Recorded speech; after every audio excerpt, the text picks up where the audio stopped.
Superposition is a powerful analysis technique. It allows us, if we so desire, to solve a number of simple problems instead of one extremely difficult problem. In this tutorial, we'll look at superposition as it applies in terms of physical circuits, in order to get a better feeling for the concepts involved than we can get strictly from the mathematics. In our first superposition example, we'll look at a circuit which has two physically separate power supplies. We want to find the voltage V across this particular 1.5 kilo ohm resistor. Superposition says that we can analyze the response of the circuit to each of the sources separately and then sum the two contributions to get the total response. If we kill the 3-volt source, the upper circuit results, and if we kill the 4-volt source, we get our lower circuit. The voltage V1 in the upper circuit can be determined from a voltage divider. V1 is going to be the total voltage, 4 volts, times 1/3, 4/3 of a volt. In the lower circuit, V2 is also the result of a voltage divider. V2 is now 3 volts times 2/3, which is 2 volts. The polarity is the opposite between here and here. This is a negative 2 volts. So V is the sum of V1 plus V2, which is minus 0.67 volts.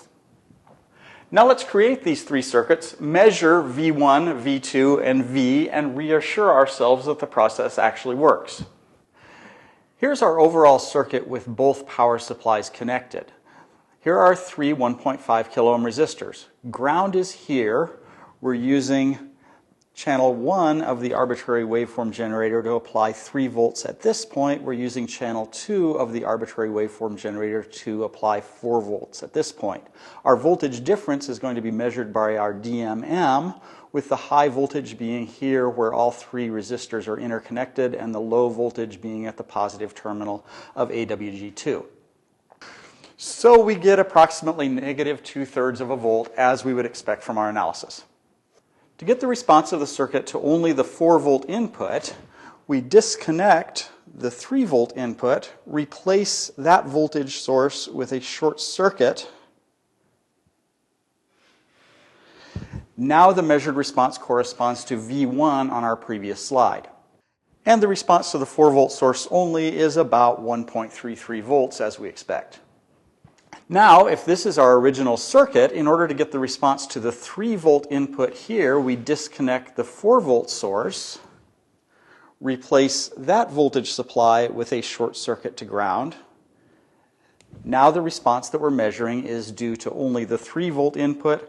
We are getting V2 on our previous slide. And so the response to the 3-volt source, V2, is approximately negative 2 volts, as we predicted.